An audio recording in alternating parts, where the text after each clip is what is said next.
सेवा जोहार साथियों, मैं विजय सिंह मरपच्ची।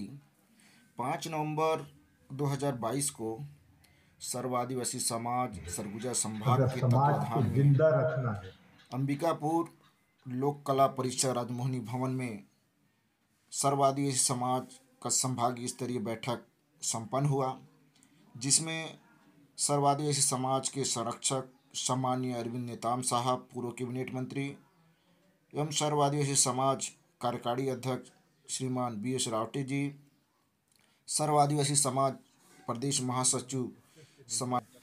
महासचिव RN साय जी एवं बिलासपुर जिला अध्यक्ष सम्मानीय रमेश चंद्र श्याम जी एवं कोरिया, सरगुजा, बलरामपुर, जसपुर, सूरजपुर के सभी सर्व आदिवासी समाज के जिला अध्यक्ष, युवा प्रभाग के जिला अध्यक्षगण, ब्लॉक अध्यक्ष एवं सभी सर्वाधिक समाज के पदाधिकारी शामिल रहे।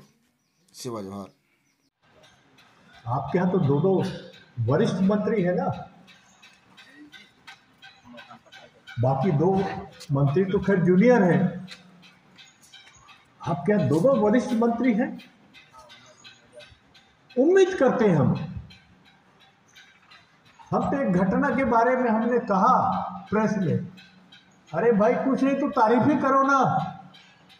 अच्छा हुआ राज्य सरकार ने हमारा रिजर्वेशन खत्म कर दिया, हमारा जल जंगल पे अधिकार पे खत्म कर दिया, बोलो, हम सरकार की हम बधाई देते हैं। तो ये समय आ गया है कि क्या करना है इसमें गंभीरता से ले कि भाई कि इनका इलाज क्या होना चाहिए। एक केवल आज का इलाज नहीं है, आने वाले पीढ़ी को हम किधर क्या करना चाहते हैं इसका इलाज सोचना पड़ेगा। रावटे जी ने बहुत से बात कही, साय जी ने कही, श्याम जी ने भी कही।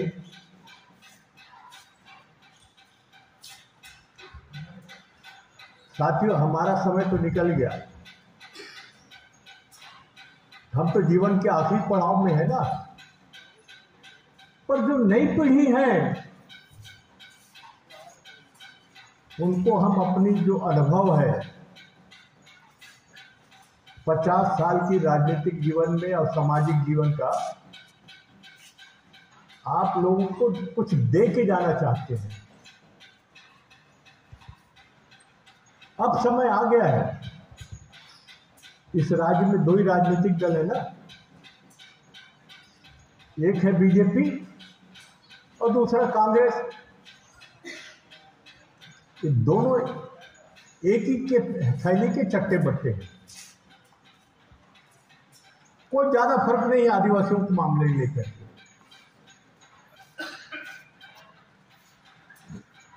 आज आरक्षण में बीजेपी वाले कांग्रेस को कोसते हैं और कांग्रेस वाले बीजेपी को कोसते हैं, और दोनों बदमाश हैं,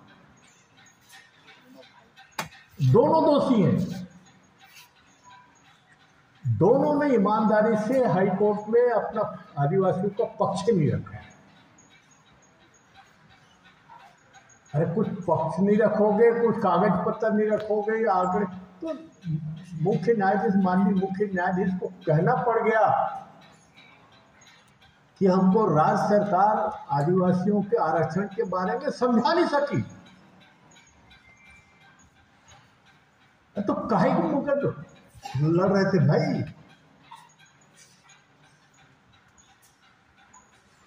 तो इलाज जो मैं समझ पाया हूं, अब जनप्रतिनिधियों को इलाज करना चाहिए। ये बहुत कठिन परीक्षा है समाज के सामने, और ऐसे मुद्दे जो आया है, शायद पहले और आएगा कि नहीं आएगा मैं नहीं जानता, पर 2 मुद्दे में कभी कभी अखबार वालों को कहता हूँ, अगर बंगाल, आज भी कह रहा था आपके, अभी बंगाल और तमिलनाडु में ऐसा होता फैसला तो अभी तक आग लगा दी हो। 32% आबादी, जिसके वोट पे, जिसके जनप्रतिनिधि के ताकत पे कोई भी सरकार, चाहे बीजेपी की बनती हो चाहे कांग्रेस की बनती हो,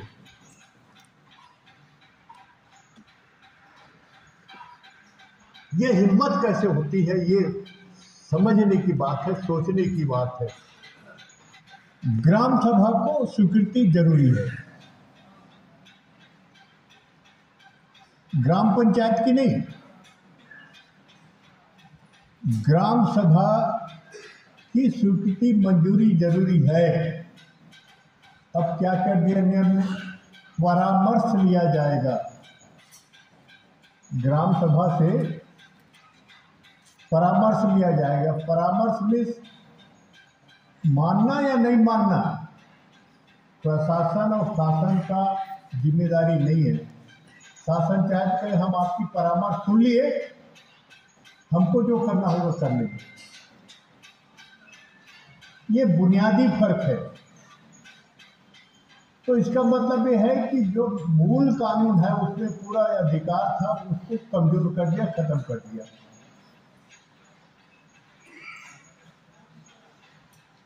दूसरा एक मूल मुद्दा है, अधिग्रहण आमतौर पर जिला प्रशासन कलेक्टर करता है जमीन की, किसी भी सरकारी काम के लिए और कोई काम के लिए। अगर ग्राम सभा और अधिग्रहण में कोई विवाद हो गया, उसकी अपील कलेक्टर ही के वो होगा, और जो कलेक्टर जो कहेगा वो फाइनल होगा।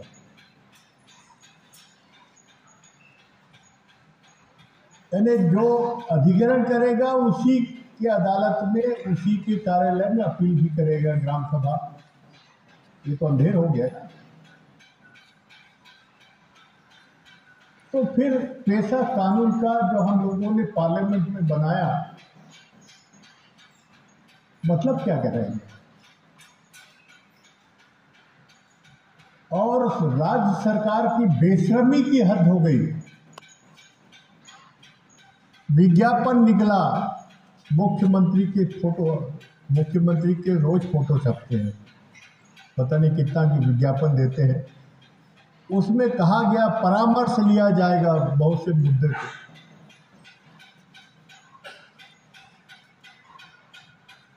दूसरा मुद्दा, हमारे साथियों ने कहा हाई कोर्ट में, माननीय हाई कोर्ट का जो फैसला हुआ उससे हमारा रिजर्वेशन करीब करीब खत्म हो गया। और तो और आपके सरगुजा संभाग में तो क्लास 3 और क्लास 4 का भी पहले आबादी के हिसाब से जिले में जितना आबादी होगा उतना आदिवासियों के लिए क्लास 3 क्लास है, चपरासी के लिए भी उतना रिजर्वेशन होगा। ये संविधान की व्यवस्था है, कोई सरकार की व्यवस्था नहीं है। वो भी कुछ दिन पहले, कुछ महीने पहले खत्म हुआ है। अब चपरासी का भी पद हमारे इतनी आबादी में वो भी नहीं मिलेगा, बाहर से लोग आएंगे।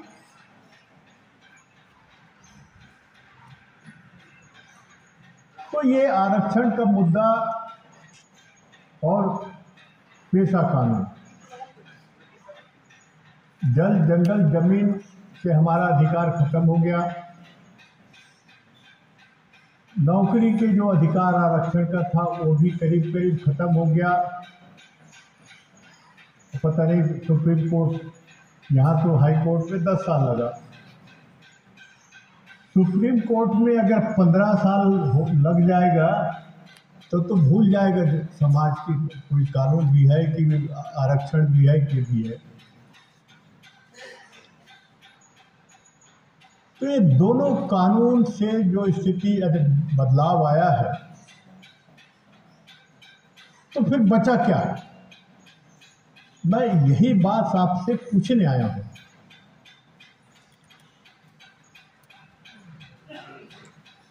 पचहत्तर साल की आज़ादी में हम 25 साल भी पार्लियामेंट में रहे हैं,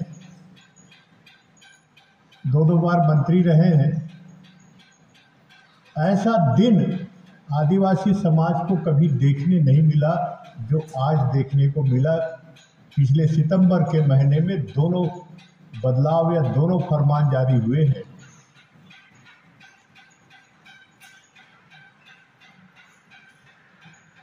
मेरे हिसाब से तो ये समाज के अस्तित्व का सवाल है, जिंदा रहने का सवाल है। जिंदा रहेगा कि नहीं रहेगा।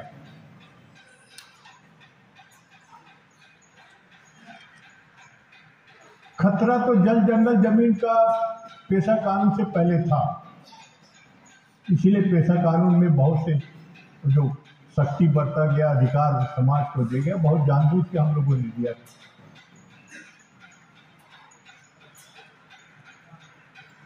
और ये भी मालूम है कि अधिकांश राज्य सरकार को इस कानून से तकलीफ है। भारत सरकार को, मोदी साहब को इस पेशा कानून से भी तकलीफ है।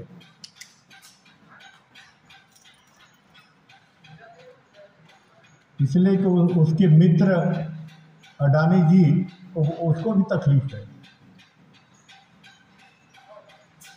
पर आपको जान के आश्चर्य होगा, छत्तीसगढ़ में जब से राज्य बना है, एक भी खदान ईमानदारी से ग्राम सभा की स्वीकृति नहीं मिली है। एक भी खदान।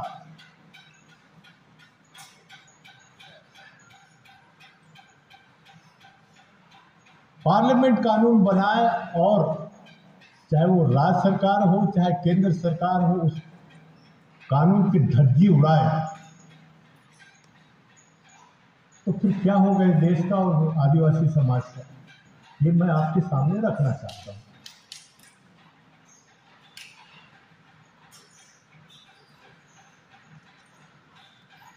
पेशा कानून में तो विशुद्ध रूप से अधिकारियों को कहा गया, मुख्यमंत्री ने ये आप नियम बनाओ, और उसके निर्देश पे नियम बना है।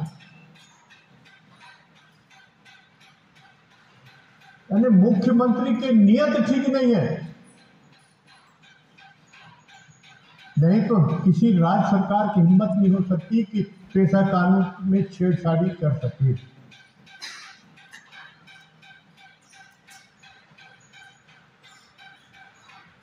वही हाल आरक्षण में है। दोनों फरमान जारी हुआ है सितंबर के महीने में। उसके बाद से मुख्यमंत्री का जितना बयान देखोगे अखबारों में, सब गोलमोल, कोई स्पष्ट बयान नहीं है।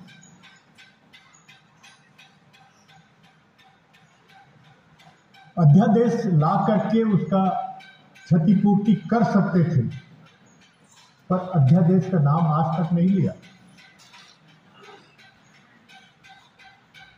कब सुप्रीम कोर्ट पे जाएंगे ये साफ नहीं बताया, पर 3 वकील, मशहूर वकीलों का नाम अखबार में छपवा दिया। जैसे आम लोग देख रहे, बड़े बड़े वकील लगा रहे हैं, अभी पता नहीं है वकील का।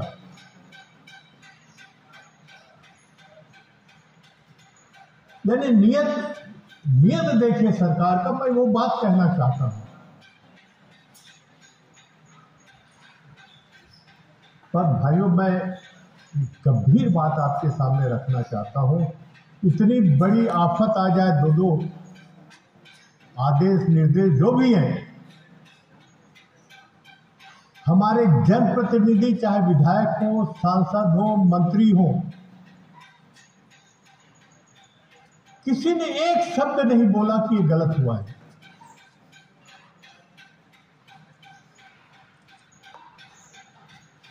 अब इससे बड़ा तकलीफ और सोचने की बात और क्या हो सकता है। समाज में आफत आ जाए और हमारे जनप्रतिनिधि कुछ ना बोले, इसका क्या इलाज कर सकते हैं, ये बताइए।